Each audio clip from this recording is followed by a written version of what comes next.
Hello नमस्कार दोस्तों, कैसे हो आप सब लोग। आशा करता हूँ बहुत अच्छे हो गए। आज हम फिर से आर्टिकल का एक ट्रिक लेके आए हैं, वो भी बहुत शानदार। कई लोगों ने कमेंट किया था कि सर आर्टिकल 100 से और 122 तक याद नहीं हो रहे हैं, तो क्या करें। तो आज क्या करेंगे, आज मैं एक ट्रिक लेके आया हूँ बहुत शानदार, जो आपको हमेशा के लिए याद करा देगा। ट्रिक भी बहुत ही शानदार है, ताकि आपको एक क्लू मिल जाएगा, एक की मिल जाएगी, जिससे आप ऑप्शन को टिक कर पाओगे। बहुत आसान भाषा में मैंने इसको समझाया है, गारंटेड याद हो जाएंगे। बस थोड़ी सी मेहनत करनी पड़ेगी आपको। हम तो कर ही रहे हैं, आपको भी थोड़ी मेहनत करनी पड़ेगी। एक बहुत ही शानदार ट्रिक है। आर्टिकल 100 से और आर्टिकल 122 तक हम कंप्लीट करेंगे ट्रिक के माध्यम से। ठीक है, ट्रिक का नाम क्या है? मैया से आशीर्वाद। ट्रिक का नाम है मैया से आशीर्वाद। यहां तक हो गया। बासु की धोंदू बीबी, बासु की धोंदू बीबी से बुआ लब प्रोसेस देखती हैं। धोंदू जब लगा हुआ था तो बुआ ने क्या, लब प्रोसेस देख लिया। यही ट्रिक हो गया। एक बार फिर से, मैया से आशीर्वाद, बासु की धोंदू बीबी से बुआ लब प्रोसेस सीन देखती हैं। बुआ लब प्रोसेस सीन देखती हैं। अगर ये याद है एक लाइन, यही थोड़ी सी लाइन दिक्कत करेगी याद करने में, तो आपको 22 आर्टिकल याद हो जाएंगे। सच में कैसे अप्लाई करते हैं, कैसे ये ट्रिक हुआ, एक एक करके देखते हैं। शानदार तरीके से समझाएंगे भी थोड़ा थोड़ा इसमें। इस माह से हो जाएगा दोस्तों मतदान। देख, पहली चीज तो ये बात करेंगे, आर्टिकल 100 से और आर्टिकल 122 तक संसद के बारे में प्रावधान दे रखा है, ये आपको पता है। तो माह से हो जाएगा मतदान और रिक्तियों के बावजूद सदनों के कार्य और गणपूर्ति। जो संसद के सदस्य होते हैं, जब उनकी रिक्तियां होती हैं, डेथ हो जाती है या फिर वो दिवालिया घोषित हो जाते हैं, तो रिक्तियां होती हैं, रिक्तियों के बावजूद भी कार्य कराए जाते हैं।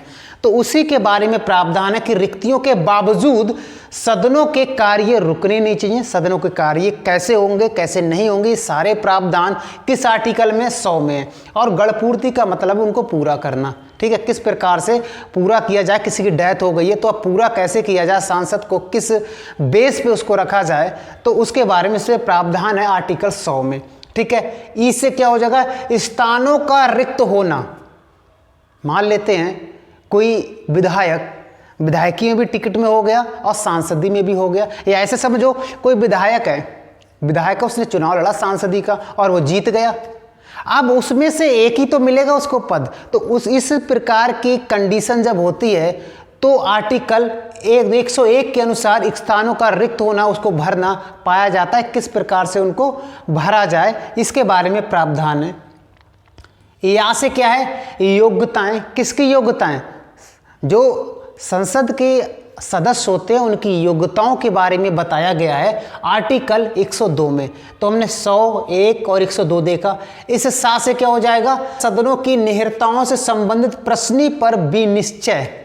कहने का मतलब है कोई भी सांसद बना और सांसद का टिकट जीत गया, बाद में लगा वो दिवालिया है या लाभ का पद धारण किया हुआ है, यानी वो शर्तें जो संविधान में लिखी हुई हैं कि उसको अगर करोगे तो विधायक नहीं या सांसद नहीं माने जाओगे, तो आपको प्रश्न की जवाबदेही हो जाएगी, आपको जवाब देना पड़ेगा। तो उसी के बारे में ये प्रावधान है आर्टिकल 103 में। आस का क्या अर्थ है? अनुच्छेद। आ से हो गया अनुच्छेद, अनु लिख दिया है मैंने। अनुच्छेद 99 के अधीन शपथ लेने से पहले, इसमें ये कहा गया है, अनुच्छेद 99 में ये कहा गया है कि कोई भी सांसद शपथ जब तक लेगा नहीं, शपथ लेने से पहले तुम संसद में नहीं बैठ सकते और ना ही संसद में मत दे सकते हो। इसके बारे में बताया गया है आर्टिकल 104 में, आपको याद रखना है।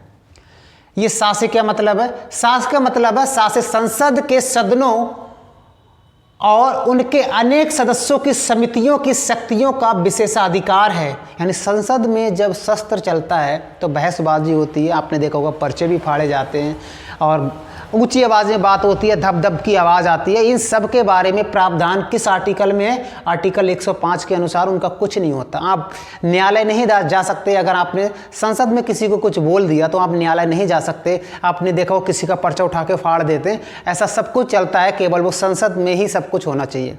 तो उसके लिए आप किसी भी न्यायालय में नहीं जा सकते। तो ये आर्टिकल 105 स्वतंत्रता देता है हमको कुछ भी बोलने का संसद में, है ना।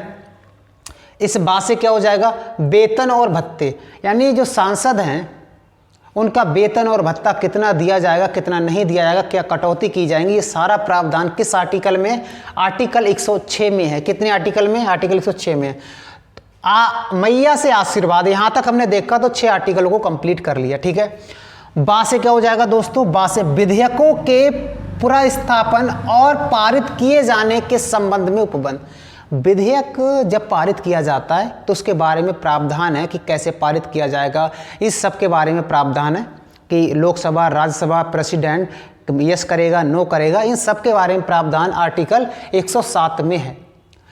108 में क्या है, ज्वाइंट मीटिंग, संयुक्त बैठक। आर्टिकल 108 सबसे ज़्यादा पूछे जाने वाला प्रश्न। इन सभी आर्टिकलों में अगर देखा जाए तो नंबर 1 पर ये आता है, नंबर 2 पर ये आता है और नंबर 3 पर ये आता है। यानी ये 112, 11, 10 और 108 सबसे ज़्यादा प्रश्न पूछे जाते हैं।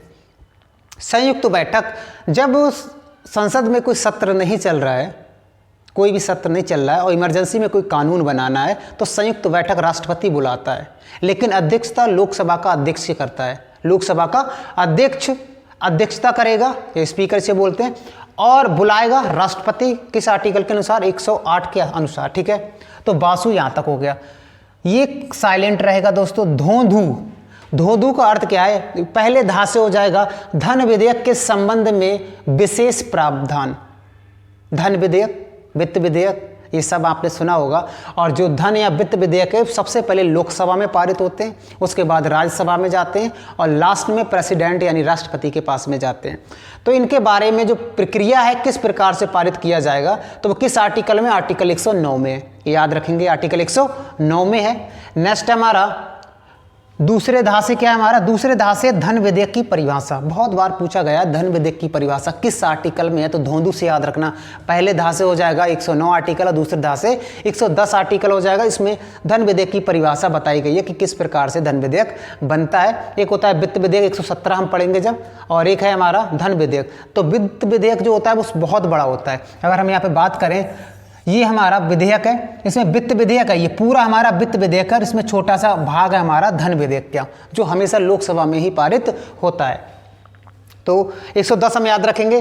बीबी, पहला बात से विधेयक की अनुमति।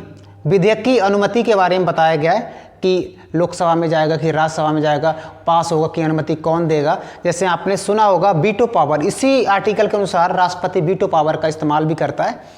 सीधे सीधे हम आर्टिकल की बात कर रहे हैं ताकि नहीं तो वीडियो बहुत लंबा खिंच जाएगा, है ना। तो ट्रिक है, विधेयक की अनुमति आर्टिकल 111 में बताया गया, इसमें ही वीटो पावर का इस्तेमाल राष्ट्रपति करता है कि यस है, नो है, या उसको पॉकेट में रख ले या कुछ भी, ठीक है।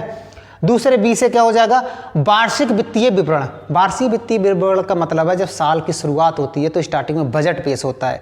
लेकिन याद रखेंगे बजट शब्द का उल्लेख संविधान में नहीं है, बजट शब्द का उल्लेख हमारे संविधान में नहीं है, लेकिन पूरे साल का बजट पेश किया जाता है तो उसको वार्षिक वित्तीय विवरण के नाम से जाना जाता है। वो आर्टिकल 112 है, याद रखेंगे। कौन सा आर्टिकल है, आर्टिकल 112 है, कई बार पूछा गया है। साकार्थ क्या है, ये वाले साकार्थ क्या है, संसद के प्राकलनों के संबंध में प्रक्रिया। संसद में कितना खर्च हो रहा है, कितना पैसा जा रहा है, या कितना चेक बुक चल रहा है, यानी कितना पैसा बेखर्च हो रहा है, प्रकलनों के संबंध में प्रक्रिया। तो इसका आर्टिकल 113 हो जाएगा, याद रखेंगे। बात से हो जाएगा विनियोग विधेयक। विनियोग विधेयक यानी जब पैसा आपके पास खत्म हो जाए, पैसा निकालने का विधेयक भी इसको बोलते हैं। जब पैसा नहीं रहता है संसद में किसी काम के लिए, तो विनियोग विधेयक के द्वारा रुपए निकाला जाता है, आर्टिकल 114 के अनुसार। नेक्स्ट, अनुपूरक अतिरिक्त या अधिक अनुदान। अनुपूरक अतिरिक्त या अनुदान आर्टिकल 115 है। अनुपूरक अतिरिक्त का मतलब है, फॉर एग्जांपल एक हमको पुल बनाना है और उस पुल में मान लेते हैं 1000 करोड़ रुपए लगेगा। कितना लगेगा, 1000 करोड़। और हमने पुल का सब सामान वगैरह मंगाया और स्टार्ट कर दिया, आधा पुल बना, 1000 करोड़ रुपए खत्म हो गया हमारा। फिर क्या करेंगे, तो इसी अनुपूरक अतिरिक्त के लिए हमको संसद में जाना पड़ेगा, वहाँ दोबारा से बिल पारित करना पड़ेगा कि हमारे पास पैसा नहीं रहा। अधिक अनुदान, कभी कभी क्या होता है, जैसे मान लेते 1000 करोड़ का पुल बनाना है और उसमें हमारा 500 ही करोड़ लगा, तो 500 करोड़ अधिक बचा, तो इसमें का अधिक अनुदान, उसमें अधिक अनुदान मिल गया, ठीक है। तो आर्टिकल 115 हो जाएगा। ला से हो जाएगा दोस्तों लेखा अनुदान, प्रत्यानुदान और अपवाद अनुदान। याद रखेंगे, जैसे आपने सुना होगा प्रत्यानुदान का मतलब है ब्लैक चेक। ब्लैक चेक का मतलब है जैसे कुछ ऐसे कार्य होते हैं जो सरकार आपको नहीं बताती है, कुछ ऐसे खर्चे होते हैं, जैसे फॉर एग्जांपल ले लेते हैं, जैसे राफेल आया था या परमाणु बम वगैरह हम खरीद रहे हैं, तो इसका अगर जनता को पता लग जाए कितना 1000 करोड़ इसमें खर्च किया है, तो जनता कहेगी इतना पैसा वहाँ खर्च कर रहे हैं, वहाँ पर खर्च करो, यानी कॉलेज या ये सब बनाओ। तो ऐसा नहीं है, कुछ ऐसे भी कार्य होते हैं तो गुपचुप में किए जाते हैं। अपवाद अनुदान का मतलब है इससे कहीं पर भूकंप आ गया, कहीं पे आपदा आ गई, तो उसमें पैसा नहीं है सरकार के पास में, तो बिल पारित किया जाएगा, तो आर्टिकल 116 के अनुसार होगा। बाकी आर्टिकल 116 आगे बढ़ेंगे क्योंकि सब कुछ आ नहीं सकते थे, आर्टिकल अगले पेज पर हैं, तो लब प्रोसेस अगले देखना है, ठीक है। तो यहाँ तक हमने देखा, स्क्रीनशॉट ले लो फटाफट। नेक्स्ट लेखानुदान हमने देख ही लिया, आर्टिकल 16। बा से हो जाएगा दोस्तों वित्त विधेयक के बारे में विशेष प्रावधान। हमने कहा था कि एक होता है धन विधेयक और वित्त विधेयक। वित्त विधेयक बहुत संपूर्ण होता है, धन विधेयक एक छोटा सा भाग होता है जो हमेशा लोकसभा में ही पारित होगा। तो याद रखें कौन सा वित्त विधेयक है, कौन सा नहीं है, इसके कौन कौन से विशेष प्रावधान है, इन सब के बारे में इसमें बताया गया है। प्रा से हो जाएगा प्रक्रिया के नियम। आर्टिकल 118 है दोस्तों, इसमें है कि प्रक्रिया के नियम कि किस प्रकार से संसद चलती है, जनगण मनगण कब होगा, राष्ट्रीय गान कब होगा, क्वेश्चंस कब पूछे जाएंगे, कौन कहाँ पर बैठेगा, बजट पेश होगा तो वित्त मंत्री कहाँ पर खड़े होकर बोलेंगे, ये सारा प्रक्रिया इसी आर्टिकल में, आर्टिकल 118 में, इसको आपको याद रखना है। इस वाले सा से हो जाएगा दोस्तों संसद में वित्तीय कार्य संबंधी प्रक्रिया का विधि द्वारा लागू करना। संसद में जितने भी वित्तीय कार्य संबंधी प्रक्रियाएं होंगी उन पर कानून बनाने का कार्य होगा यहाँ पर, तो आर्टिकल 119 के अंतर्गत होगा, इसको आपको याद रखना है। इस सा से क्या अर्थ होगा, संसद में प्रयोग की जाने वाली भाषा। दूसरे सा से संसद में कौन कौन सी भाषाएं प्रयोग की जाती हैं, तो संसद में हिंदी और अंग्रेजी प्रयोग की जाती है। फिर आप कहोगे सर केरल और तमिलनाडु का इसमें कैसा क्या चलेगा, यहाँ तो हिंदी में तो बात ही नहीं होती है। तो याद रखेंगे वहाँ पर ट्रांसलेटर रखे हुए होते हैं, अगर आप हिंदी में बात कर रहे हैं या जिस भाषा में आप बात कर रहे हो, आपको जो भी सुनना है तो कान पे लगा लोगे तो उसी भाषा में आपको सुनाई देगा। ट्रांसलेटर के माध्यम से आप कोई भी भाषा को चूज़ कर सकते हैं। तो इसमें कौन सी भाषा होगी संसद में प्रयोग की जाने वाली, तो हिंदी इंग्लिश 2 भाषाओं के बारे में इसमें उल्लेख है। आर्टिकल 120 तक हम कर चुके हैं। आर्टिकल उसके बाद सीन से हो जाएगा इस वाले सा से संसद में चर्चा पर निर्बंधन। आर्टिकल 121 हो जाएगा कि किस प्रकार से चर्चा के बारे में बताया गया है इसमें। और लास्ट जो ना होगा उससे हो जाएगा न्यायालय द्वारा संसद की कार्यवाहियों की जांच ना की जाए। यानी आर्टिकल 122 कहता है कि संसद में जो भी कार्य हो रहे हैं, कोई भी कार्य हो रहे हैं, तो उसकी जांच ना की जाए। फॉर एग्जांपल आपने देखा होगा संसद में ऐसा लगता है कि लड़ाई हो गया, एक पार्टी में दूसरी पार्टी में दमादम चल गया, एक सांसद दूसरे सांसद पर चढ़ जाता है, तो ऐसा करने के लिए आपके लिए वो ऐसा नहीं कि न्यायालय जाएगा, कोई न्यायालय नहीं जा सकता, संसद का मैटर संसद में निपटाया जाएगा, ऐसा कुछ नहीं है। और ये तो उल्लेख किया गया है आर्टिकल 122 में कि आपको जांच कहीं भी नहीं की जाएगी। आर्टिकल 122 तक मैंने आपको बताए थे, बहुत शानदार तरीके से मैंने आपको बताया। अगर आप थोड़ी सी मेहनत करना, ज़्यादा नहीं, क्या करना, पहले इनको लिखना और 1-2 बार इनको रिवाइज करना, तब याद होंगे। केवल मैंने की पॉइंट बताया और कुछ चीज़ें मैंने आपको उल्लेखित की। और इसी प्रकार का कंटेंट मैं अपने यूट्यूब चैनल पर डालता रहता हूँ। बहुत सारी ट्रिक, आर्टिकल लगभग 80% जो आर्टिकल हैं तो मैंने ट्रिक के माध्यम से कराए हुए हैं। बहुत लोगों का कमेंट आया था तो मैंने इसका भी वीडियो बना दिया। अगर वीडियो हेल्पफुल लग रहा है, आपको लग रहा है कि हाँ मज़ा आ गया सर, ज़्यादा नहीं 2-4 आर्टिकल तो याद हो ही गए होंगे स्टार्टिंग में, तो वीडियो को लाइक कमेंट जरूर करना, वीडियो कैसा लगा। और मिलते हैं नेक्स्ट वीडियो में। ज़्यादा से ज़्यादा लोगों को शेयर करना ताकि ये और भी बच्चों के पास पहुंच पाए, ठीक है, उन बच्चों के पास जिनको इनकी ज़रूरत है। तो मिलते हैं नेक्स्ट वीडियो में। जय हिंद।